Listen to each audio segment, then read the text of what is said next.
Queridos irmãos, queridas irmãs, vamos gravar mais esse vídeo. Creio que vai ser mais esse vídeo, porque esse é 366. Eu acho que termina esse tema aqui. Então, o homem corpóreo. Aqui é a questão de número 29. Kardec diz aqui assim: ainda que isso lhe fira o orgulho, eu entendo o que está querendo dizer aqui. Tem o homem que se resignar a não ver no seu corpo material mais do que o último anel da animalidade na terra. Aí está o inexorável argumento dos fatos contra o qual seria inútil protestar. Você entendeu o que quis dizer aqui, né? O que Kardec está querendo dizer aqui é que, querendo ou não,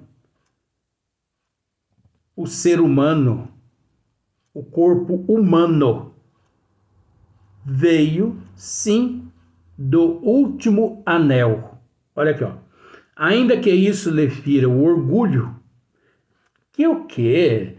Sai fora, eu vim do macaco. Não é, a pessoa não veio do macaco.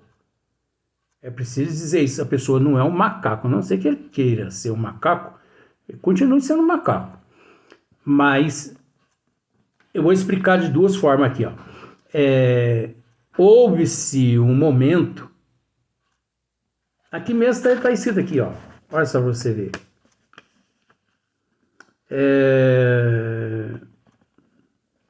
Meu Jesus, menino Jesus mostra onde é que está a floresta aqui. Floresta, o menino Jesus mostrou. Tem certos ademares do homem, a tal ponto que por muito tempo foram denominados homens das florestas, como o homem. Então,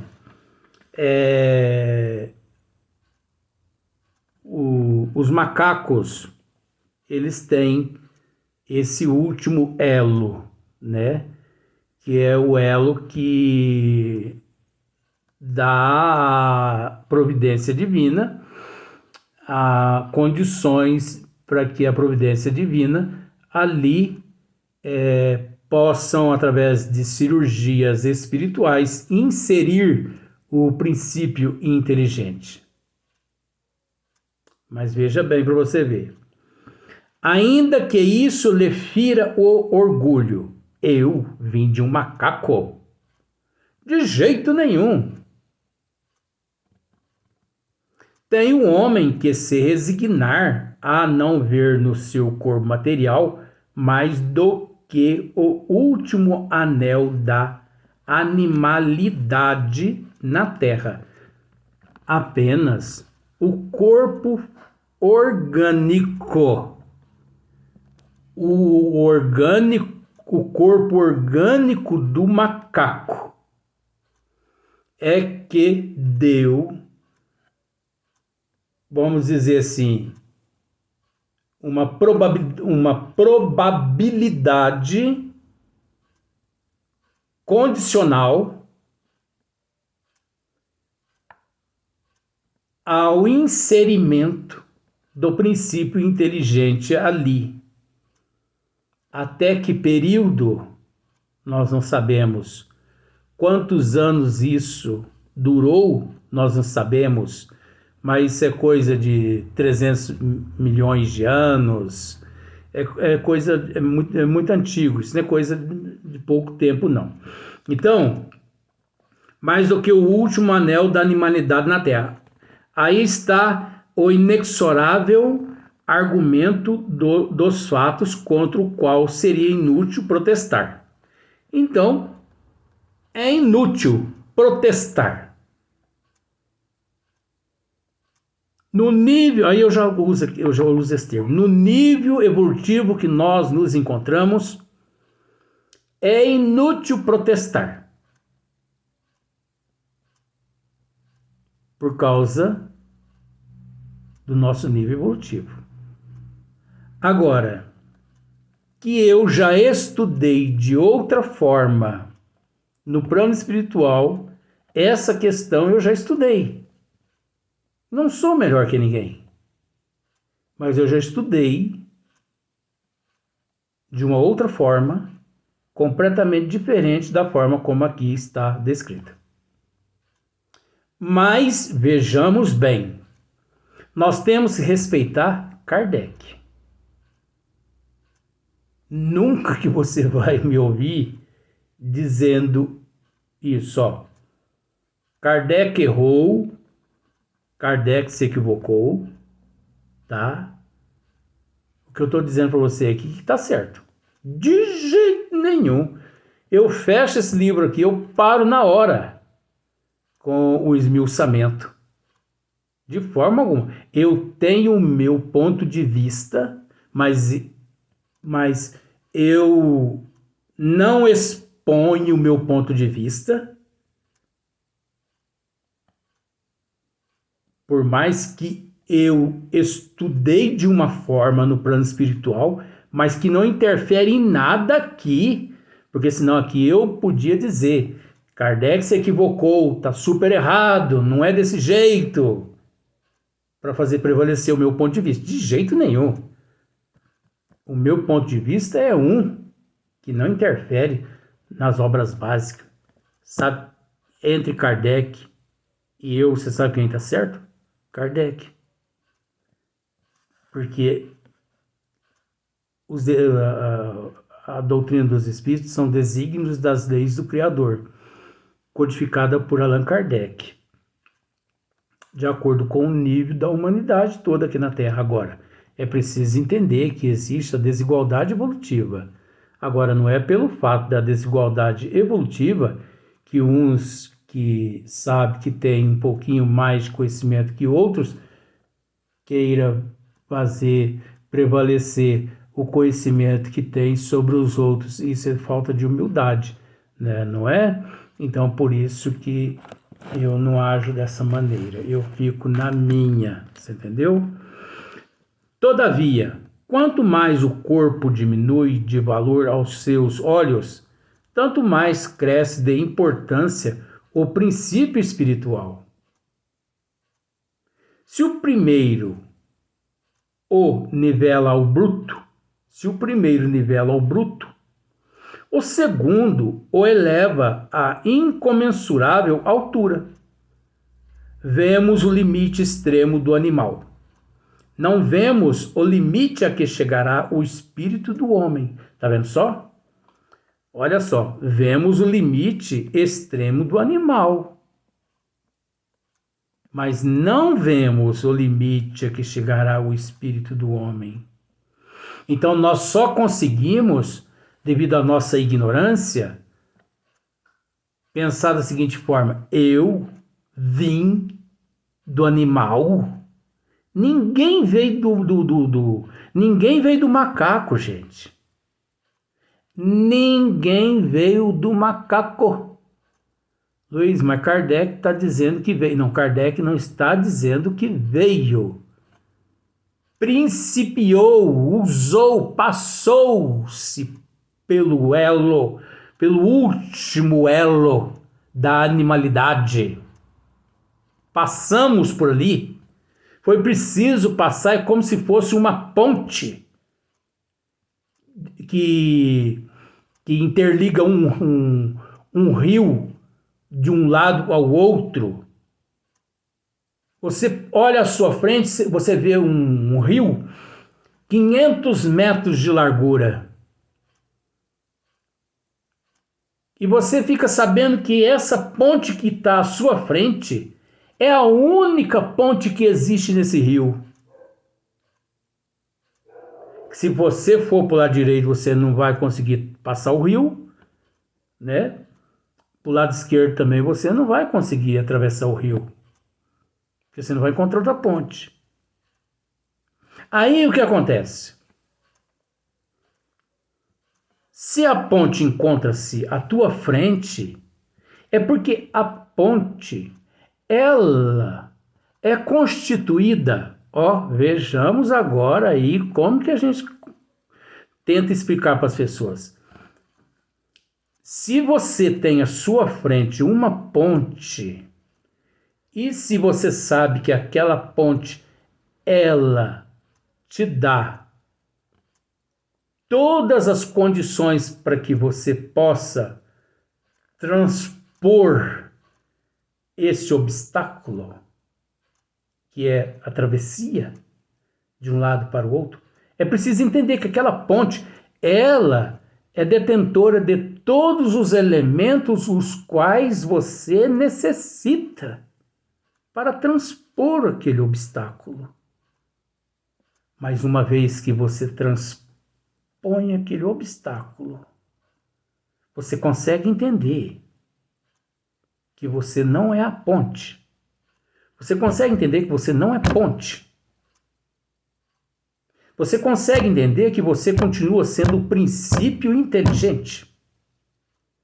Que de um lado do rio, você era o princípio inteligente.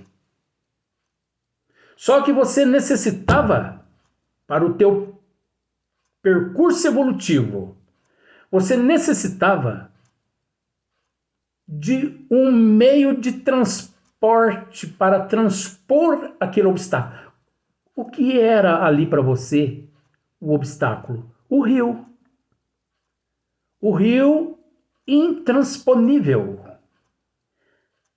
Você só conseguia transpor através da ponte. Agora, se a ponte foi te fornecida, é porque a ponte era constituída de todos os elementos os quais você também era constituído. Ou, naquele momento, necessitava. Isso, voltando, olha como que a gente tem que ficar esperto, né? A ponte era constituída de todos os elementos os quais o princípio inteligente carecia para transpor todo aquele obstáculo para continuar a tua evolução. Sem aquela ponte, dificilmente o princípio inteligente ele conseguiria habitar um corpo orgânico, porque esse corpo orgânico ainda não existia aqui na Terra. Então foi preciso do princípio inteligente se sujeitar a esse processo todo, já que o macaco era o último elo.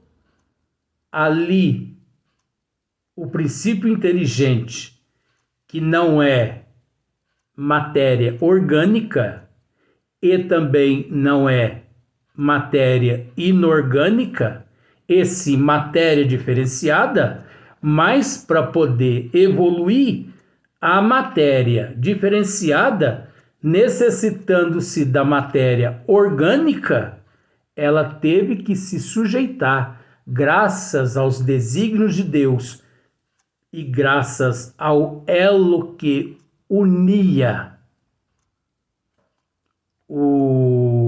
aquele elo às necessidades, então foi feita-se essa ponte. Pois bem, passou-se o princípio inteligente, ele transpôs todo aquele obstáculo, né? Transpôs aquela ponte. Só que o princípio inteligente, ele não é macaco. Ele não veio do macaco. Ele passou pela ponte. Como no caso da ponte, você passou pela ponte, mas você não é a ponte. Para muitas pessoas fica complicado esse assunto, né? Mas para a minha cabeça é tão fácil, né? Então, olha só, Todavia, quanto mais o corpo diminui de valor aos seus olhos, tanto mais cresce de importância o princípio espiritual. Se o primeiro o nivela ao bruto, o segundo o eleva à incomensurável altura. Vemos o limite extremo do animal, não vemos o limite a que chegará o espírito do homem. Então a gente vê, né, o limite extremo do macaco, mas a gente não vê o limite extremo do princípio inteligente. A gente não consegue enxergar de tão tonto que é a gente, né? Pelo menos, principalmente eu. Então, na questão número 30, o materialismo pode por aí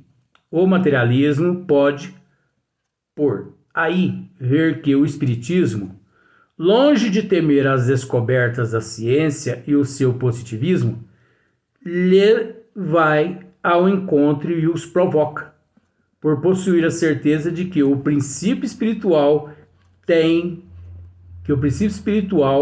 que tem existência própria, em nada pode com elas sofrer. O espiritismo marcha ao lado do materialismo no campo da matéria.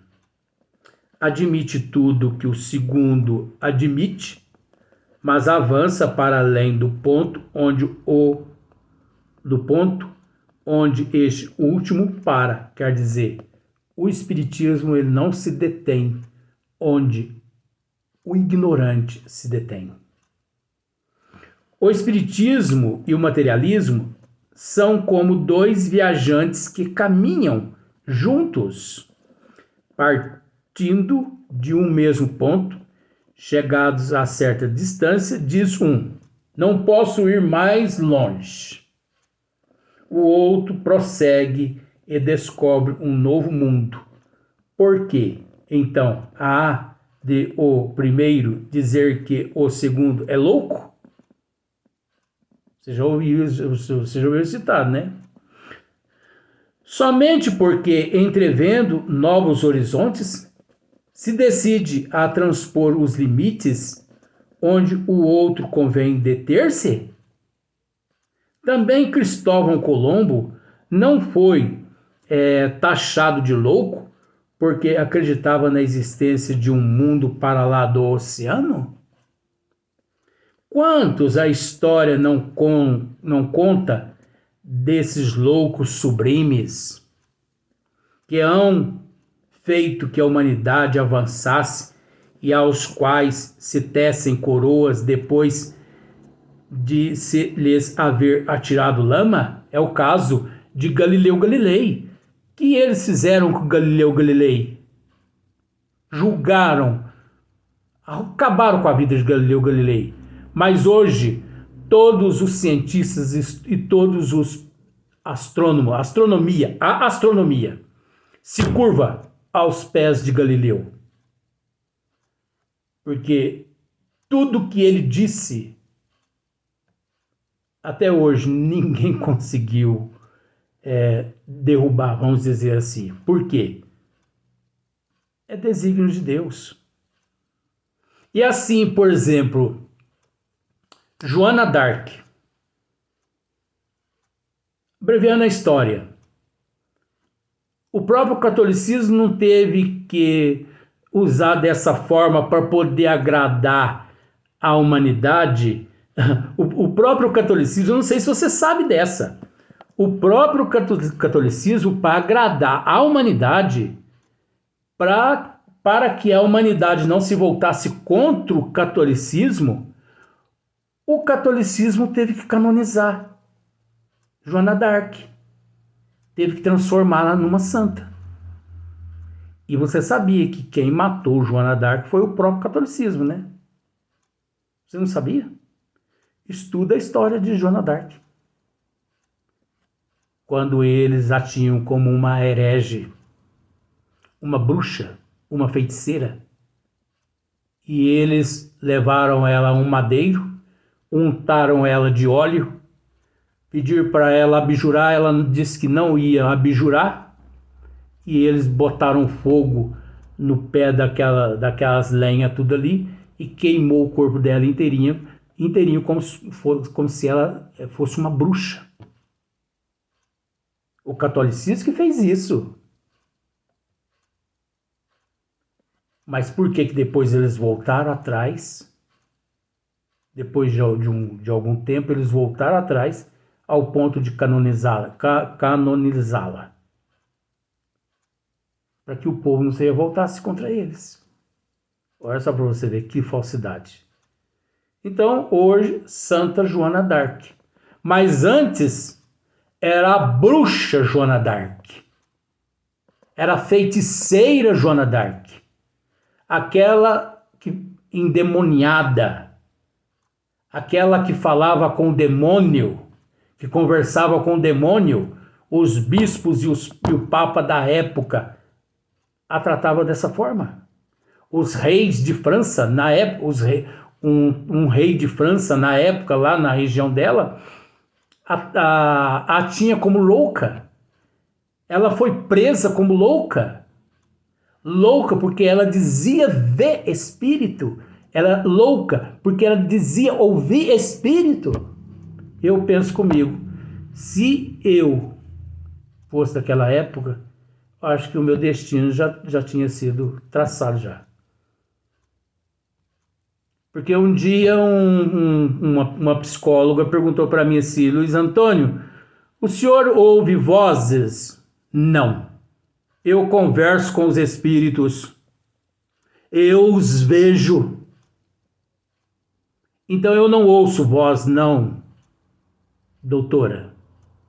Eu converso com os espíritos. Inclusive eu estou conversando, doutora, com o teu pai e com a tua mãe que está do teu lado. E ela nunca tinha me visto, essa doutora. Quando eu falei para ela assim,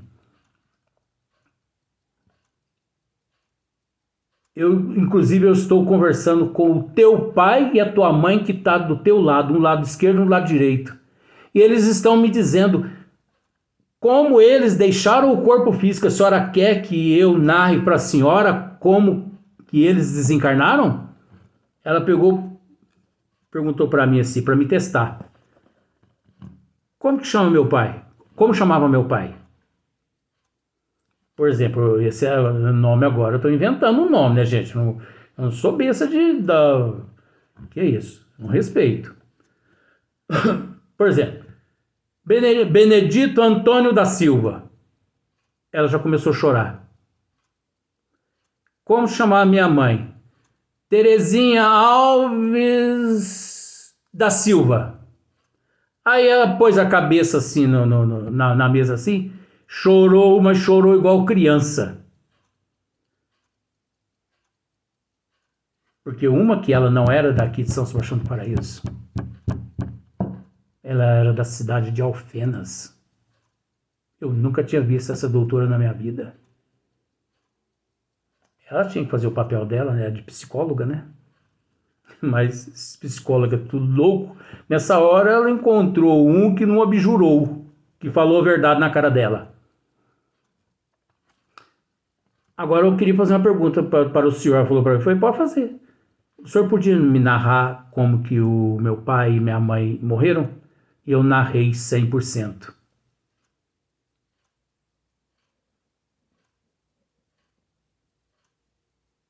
Quando eu terminei de narrar 100%, essa médica, ela enxugou os olhos assim, porque já tinha enchido um balde de lágrima. Ela falou, pelo amor de Deus, isso não pode ser obra do demônio. Porque o demônio não tem essa capacidade. E me falou tantas outras coisas lá que eu não mereço. Entendeu? Então, existem tantas coisas, como se diz, né? Entre o céu e a terra. Então, o outro prossegue e descobre... Não, é o que nós falamos a respeito de Galileu, né? Também Cristóvão Colombo não foi taxado de louco porque acreditava na existência de um mundo para lá do oceano? Quantos a história não conta desses loucos sublimes que hão feito que a humanidade avançasse, aos quais se tecem coroas depois de se lhes haver tirado lama? Depois que o milho acaba e queima o indivíduo, eles, honram mérito, coroa daqui, coroa transforma o caboclo até em santo, igual Santa Joana d'Arc. Pois bem, o Espiritismo, a loucura do século XIX, segundo os que se obstinam em permanecer na margem terrena, nos patenteia todo mundo bem mais importante para o homem do que a América, porquanto nem todos os homens vão à América, ao passo que todos, sem exceção de nenhum, vão ao dos espíritos, fazendo incessantes travessias de um para o outro. Eu estou lendo rápido assim porque está terminando o vídeo. Galgado o ponto em que nos achamos com relação à Gênese, o materialismo se detém, enquanto o espiritismo prossegue em suas pesquisas no domínio da Gênese espiritual. Ei, Kardec! Eu tive que ler um pouquinho mais rápido porque estava terminando o tema e terminando também o capítulo, onde o próximo vai ser o capítulo 11, Gênese espiritual. Vamos para o próximo vídeo, mas no próximo dia.